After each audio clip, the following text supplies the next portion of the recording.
Holding a PhD from the University of New South Wales in the specific area of technical expertise in SFRC, Tian has written a number of technical papers on this subject. He is a chartered professional engineer with more than 10 years of professional experience and previously worked as a researcher, government engineer and engineering consultant. Welcome to Concrete Institute Australia eConcrete series. In this series, we are going to learn about the design of steel fiber reinforced concrete pavements, how to make it thinner and more durable.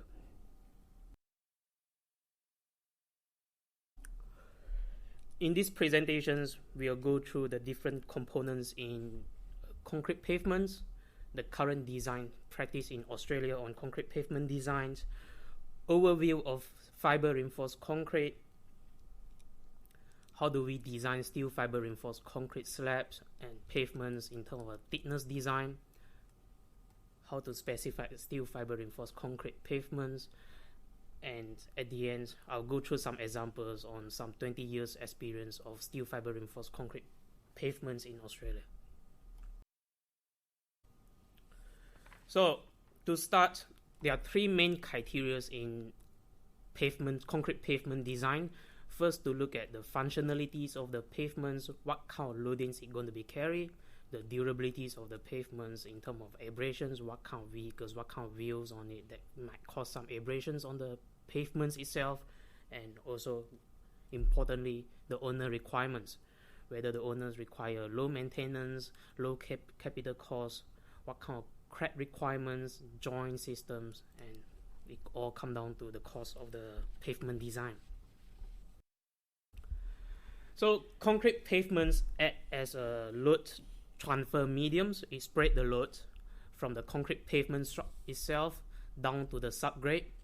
So in terms of design of concrete pavements, it all governs by the geotechnical information of the subgrade. The weaker the subgrade, the thicker of the concrete slab, the concrete pavement itself, so that it can spread the load from the pavements down to the subgrade. There are a few intermediate components. We have a plastic sheet. These plastic sheets act as two purposes. One is to provide a sliding medium for the pavement so the pavements can shrink without causing any cracks on the pavements. And the other purpose is when we pour the concrete, when we cast the concrete pavements, it prevents the moisture loss from the fresh concrete into the sub-base and subgrade. In design of pavements, we need to understand the type of loadings that apply on it, such as vehicle loadings. Different vehicles has different loadings on it, the type of wheel, type of pressures, number of tires, SL loads, and etc.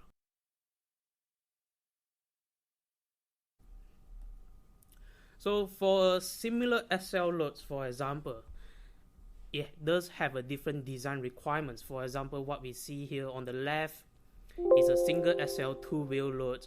When the vehicles is travel in the straight directions, the load spread equally on both sides.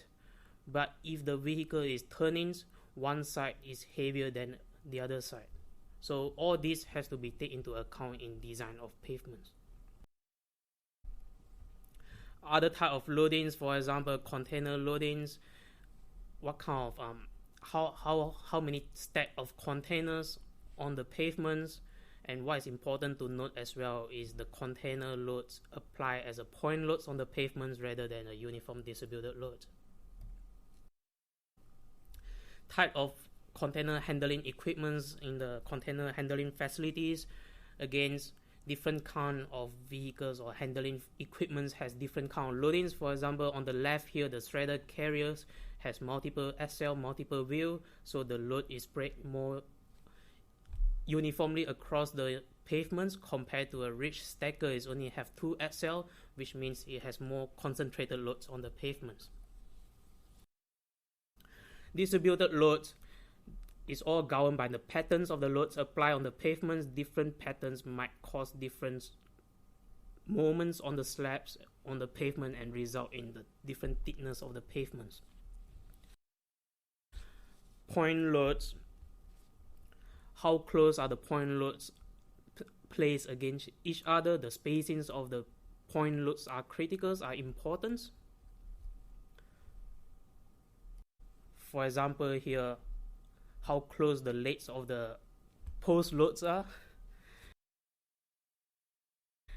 and how far apart the post from the joint is important. The size of the loadings, the platforms, the loading plates on the pavements is important.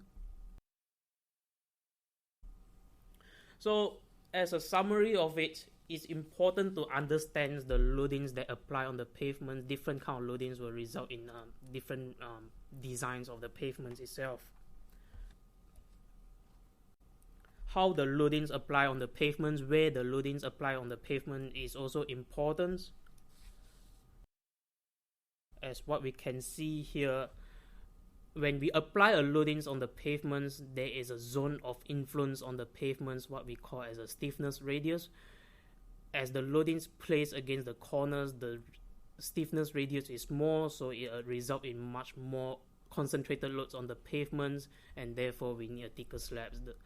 Similarly, on the edge conditions, when the loadings apply on the edge of the pavements, it has more concentrated loads when compared to the internal loadings that apply on the pavements. So as an engineer, when we specify the loads on the pavements, we have to be clear where we how we design it. We have to quantify our design to make sure that our design meet the requirements. So next, let's look at the current design practice in Australia and what standards do we have in Australia currently on pavement design.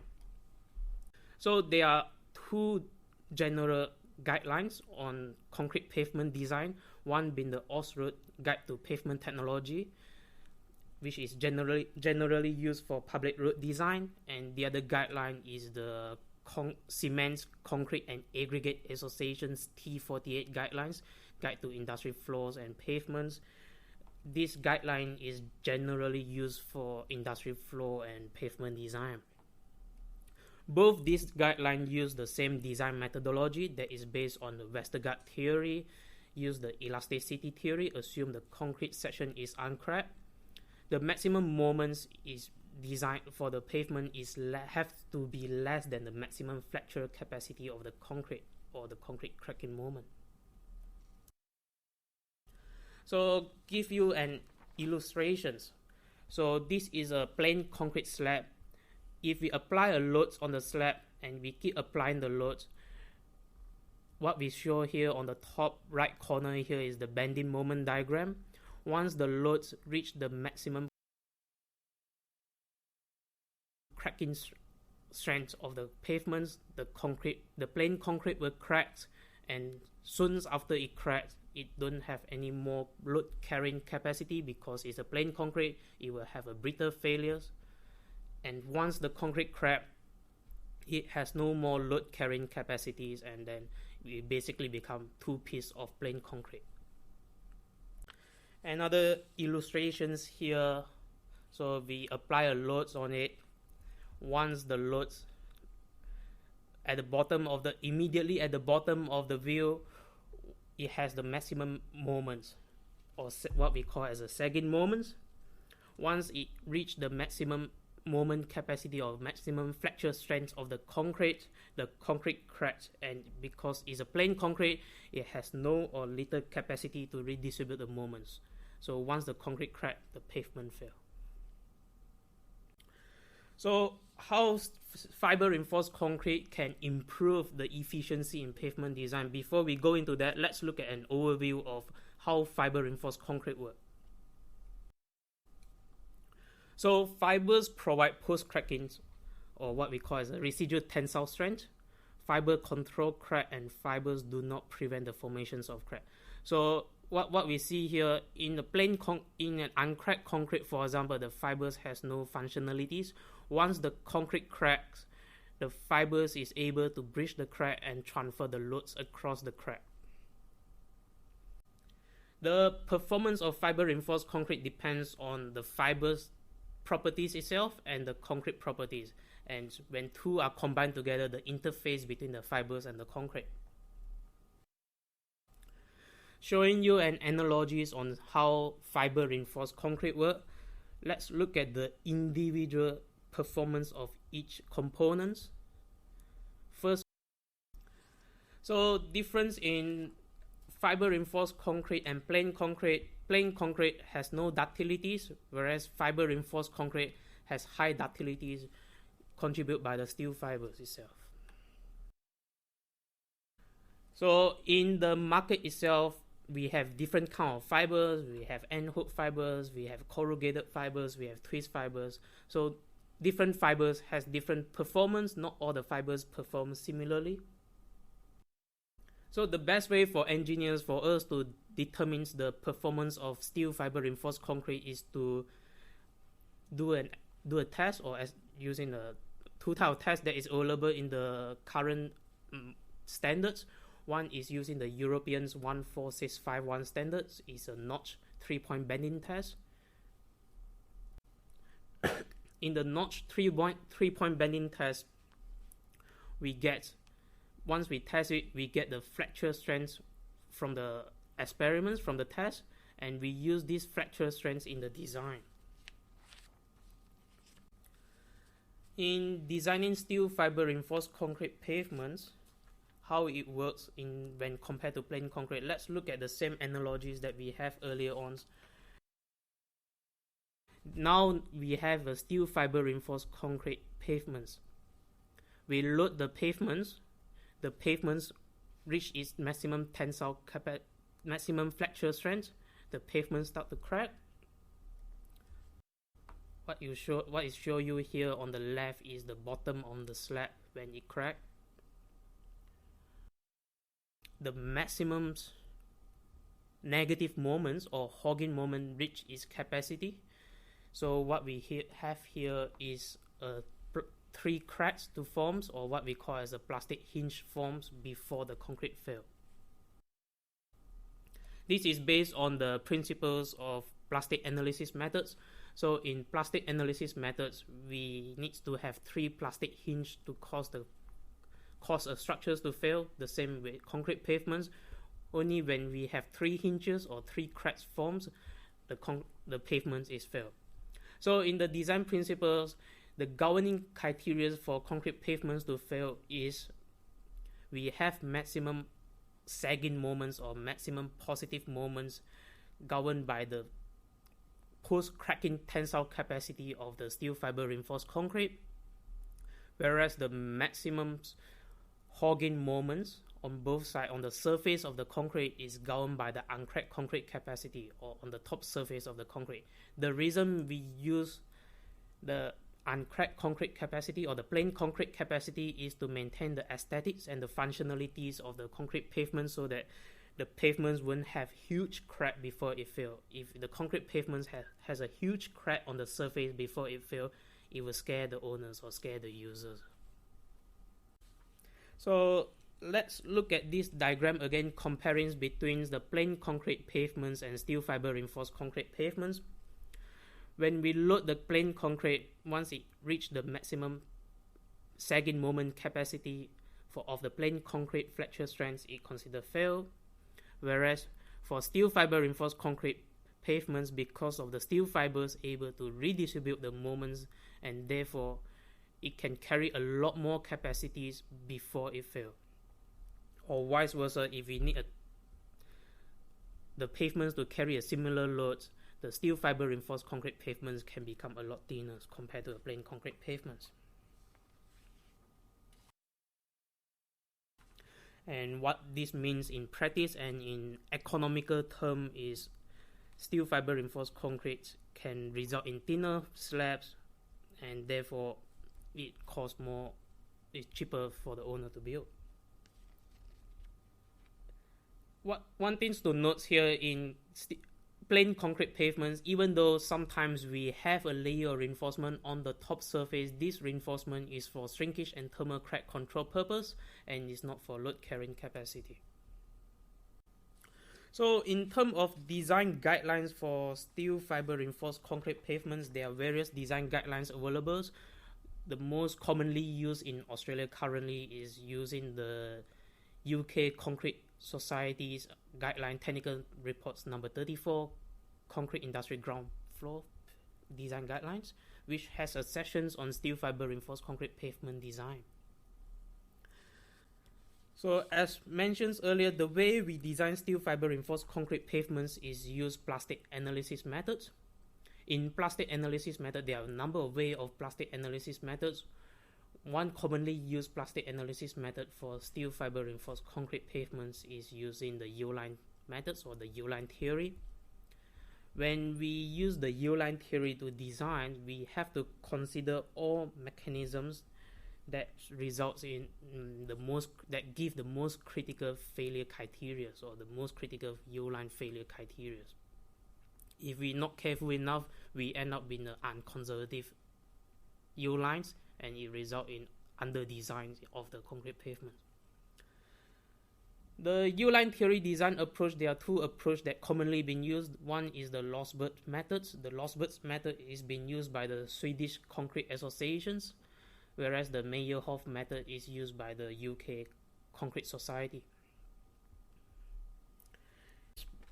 Mentioned earlier on U-line design methods, we have to consider all possible U-lines that results in that can give you the most critical bending moments or most severe design moments. So for example, what we see here is a single axle 4-wheel loadings.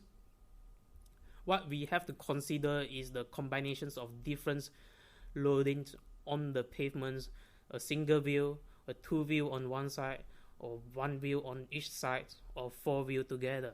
One thing to note is if the wheels is spaced too far apart, in some cases a single wheel might govern the design rather than the 4 wheel, although the 4 wheel, the total loads of the 4 wheel is higher, but because they are spaced too far apart, it becomes ineffective as compared to one single wheel load.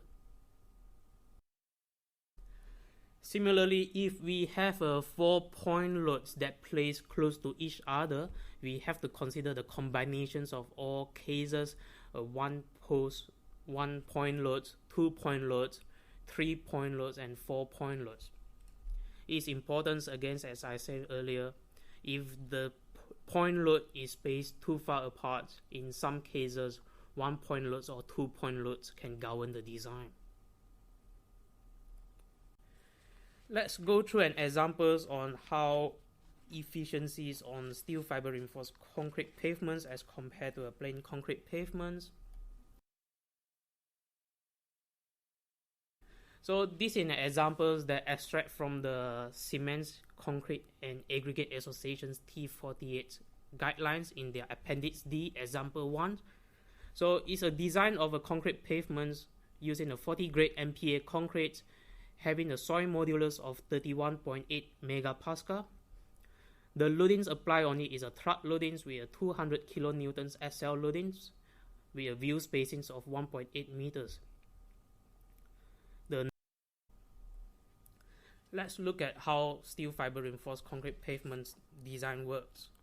So again, we have to so these are examples that extract from the Cement, Concrete and Aggregate Association's T48 guidelines in their Appendix D, Example 1. So it's a design of a concrete pavement using a 40 grade MPa concrete having a soil modulus of 31.8 megapascal. The loadings applied on it is a truck loadings with a 200 kilonewtons SL loadings with a view spacings of 1.8 meters. The number of repetitions over the design life is 208,000. So in the CCAA T48 guidelines, with the conventional plain concrete design methods, the minimum pavement thickness is 230 millimeters. So this is an example. Let's look at how steel fiber reinforced concrete pavements design works. So again, we have to consider, as mentioned earlier, we have to consider the combinations of two different kind of loadings to give the critical U lines. Being a 2-wheel single SL, we have to consider a single wheel and a 2-wheel. In these cases, the most severe, most critical U line is given by a combinations of 2-wheel single SL loads, which give a 19.6 kilonewton meters of moment. So U-line design theories has some So U-line design theories has some complicated formulas, but once we resolve these formulations, we can end up with an efficient design. So let's assume a 160 mm thick concrete slabs, and using a materials factors of 1.5 or equivalence to a reduction factors of 0.67, we calculate what is the residual or post-cracking tensile capacity or fracture capacity of the steel fiber reinforced concrete in order to make 160 mm thick slab work. In this case here, we need a FR3 value of 3.1 megapascal, and it worked out to be 30 kilos of some commercial fibers that will give a FR3 value of 3.4. In this case, these fibers and those fiber dosage will works for the 160 mm thick slab. Let's look at how we specify steel fiber reinforced concrete and how we ensure the quality control on site. So in design of steel fiber reinforced concrete, we use plastic analysis methods. In plastic analysis, we assume the concrete sections undergo significant moment redistributions.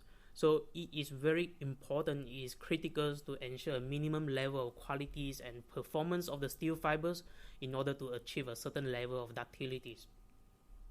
To achieve that, we need to look at the quality control of the steel fibers in the production level and also the performance level when the steel fiber is added into the concrete. So in the quality productions level of steel fiber reinforced concrete, in conventional reinforced steel, the reinforcing steel bar, we have an Australian standards and a New Zealand standard AS and ZS 4671 to ensure the qualities of the productions of the reinforcing bar.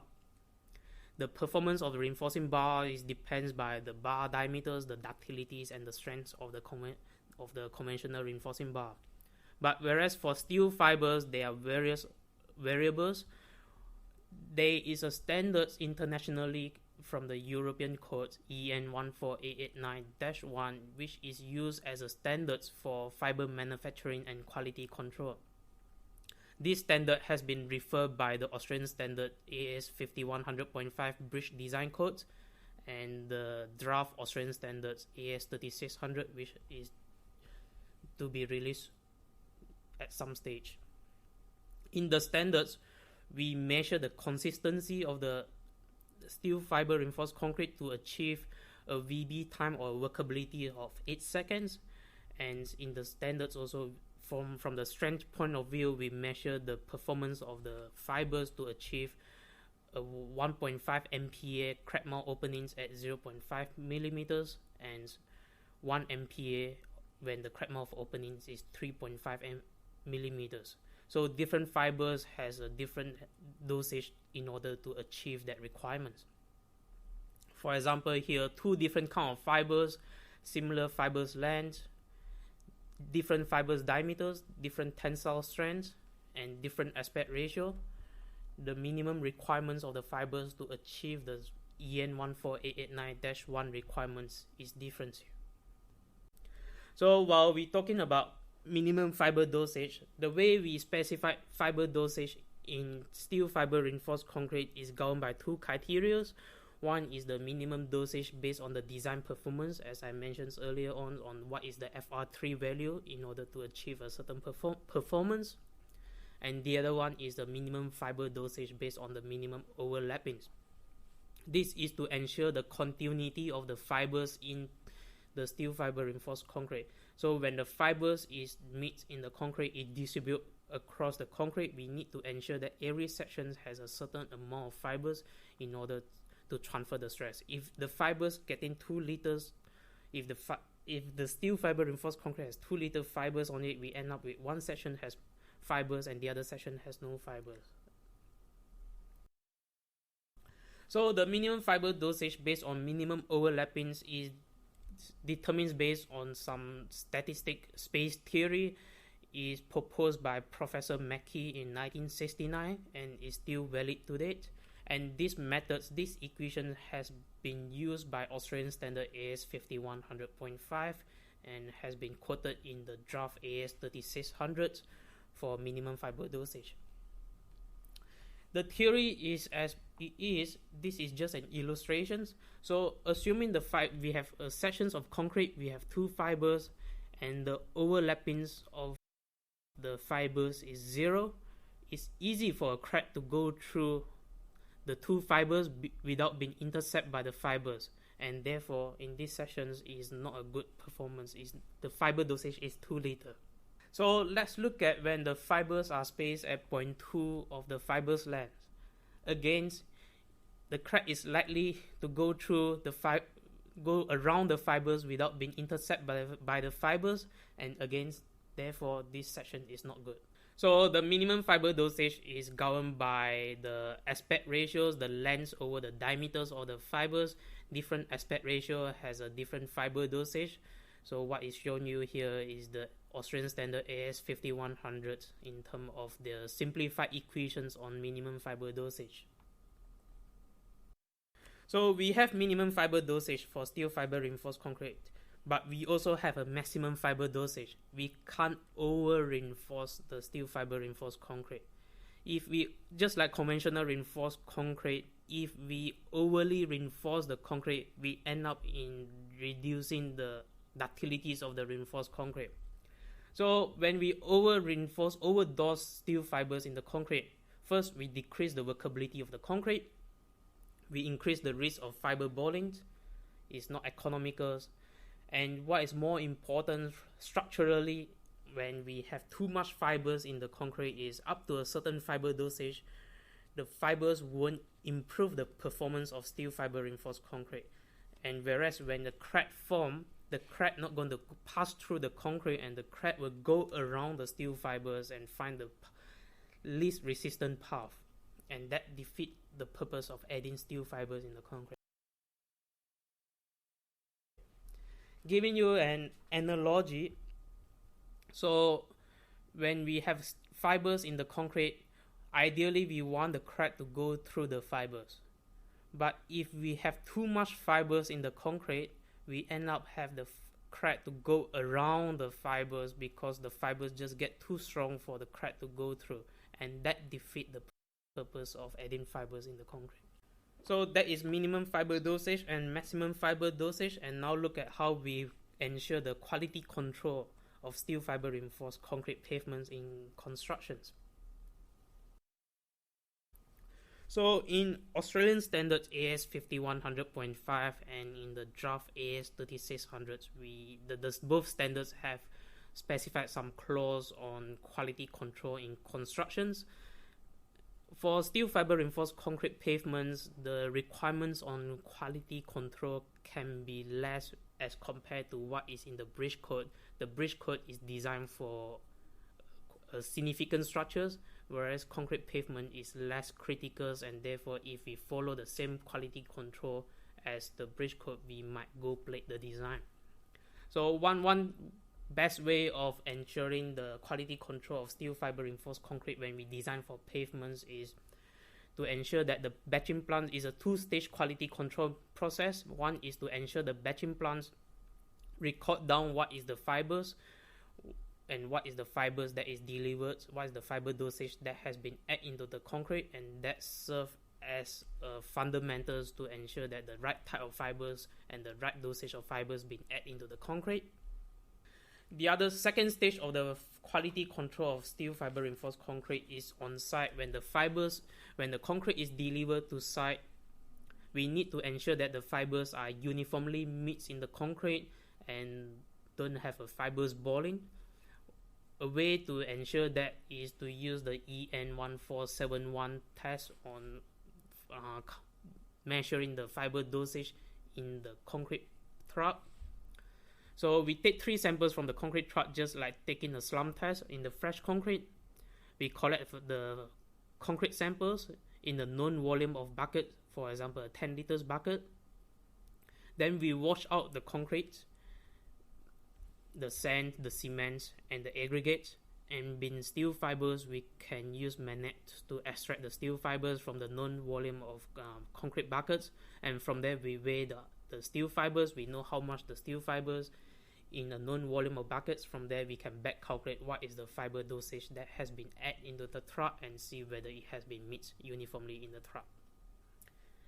That is a simple test that we can use for ensuring the quality control on the steel fiber reinforced concrete for pavements. So finally, let's look at two examples on the long-term performance of steel fiber reinforced concrete pavements. The first example is concrete pavements in a concrete batching plant. This concrete batching plant is located in North Shore of Sydney. It was designed in mid-1990s and is only 130 mil thick. Back in those days, it was constructed with 40 MPa and 30 kilograms of steel fibers. And what you're seeing here, or the photos today, the concrete pavement still looks reasonably well after 20 years.